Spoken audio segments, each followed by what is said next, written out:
Once soon a time in a land not so far away there lives a peaceful tribe of strong distinct warriors and beautiful Amazon-built women. They were sent word by the chief's great-uncle Cole Longshank that their lands were going to be seized, stolen, pillaged, or otherwise taken by a civilized nation from across the world. They had already landed on a big rock in Plymouth and were on a mission to pick up cargo in Key Largo and smoke some medicinal in the Smokies before attacking. The Cole tribe called Quest, despite being greatly outnumbered and outarmed, had managed to outsmart their enemies in the past and would not give up the territory without a fight. Chief Cole of the Cole tribe called Quest told his warriors to show great patience and that he would implement a strategy based on the knowledge and experience with this type enemy. The battle plans would include the women who wanted desperately to prove their strength and were determined to join the fight. The enemy believed that all members of the Cole tribe called Quest were savages, beasts, brainless monsters with no culture or creed. This belief helped Chief Cole utilize the wild frontier as a spiritual guide to victory. The tribe, however, used medicinal herbs to smooth the mind during times of stress and often shared the Air Jordan Number 23 bong or the Lady of Peace pipe to relax the mind so the thoughts could be freed as they got down to the sounds of EPMD. As the legend goes, Chief Cole was as wise and cunning as his brother Black Bear, who made it famous with songs like Dead Roses, Dirty Laundry, Lil Bit, and Do-Re-Mi. He was strategic in all facets of warfare, having fought in 7 major battles from the age of 12. A soldier, a marksman, a warrior of swords, and he was formally trained by his great-uncle Cole Longshank in the art of war. This where the story begins.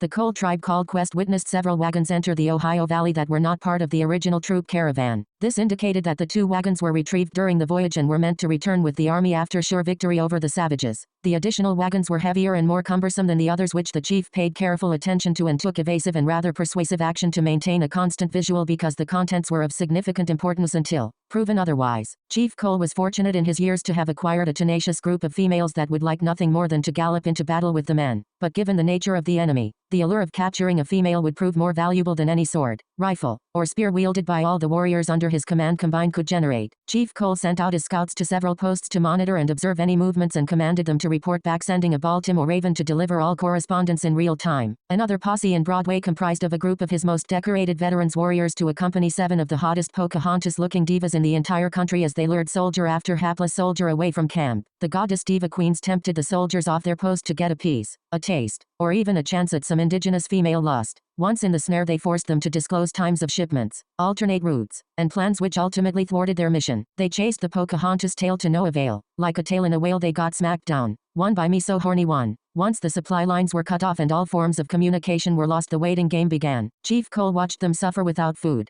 The big game was stampeded away by the scouts and the enemy was forced to try and fish for an entire army. This was a losing battle as well, given the portion of the North Cadillac River adjacent to the enemy camp was shallow and Chief Cole set huge dams upriver to make it even worse on the enemy troops. This forced several hundred soldiers to desperately abandon post, which was a deadly decision because they were systematically eliminated by the elite warrior squad led by Stephen Curry, who made it rain threes on the fools' heads. Once the rain turned to snow and the ground turned to a frozen tundra, the enemy troops had a simple choice: either stay and fight or retreat. Chief Cole knew the only plausible solution for the 2,000 remaining troops was to tuck tail and run. They watched them try to dig the wagons from the mud and give up on moving the heavier ones. They instead placed the heavy artillery to include 600 rifles, 10,000 rounds of ammunition along with 40 boxes with an unknown payload into shallow graves to be kept secret until they could return in force in early spring. The leftover bounty also included 100 horses. The Cole tribe celebrated their victory and returned to their village to a hero's welcome. Chief Cole saved their land, reclaimed dominance over the territories as the 40 boxes that the enemies haphazardly buried were filled with gold. Not just any gold, but gold nuggets, Denver nuggets to be exact. This massive fortune preserved their way of life, and the bravery and cunning displayed be remembered for generations to come. Chief Cole passed away in the arms of his 7 wives 2 years after the victory with a huge smile on his face. Losing Chief Cole was a great loss, but his wisdom and leadership had ensured the safety and security of the tribe. The women and the warriors worked together to honor his memory and continue the traditions of the Cole tribe.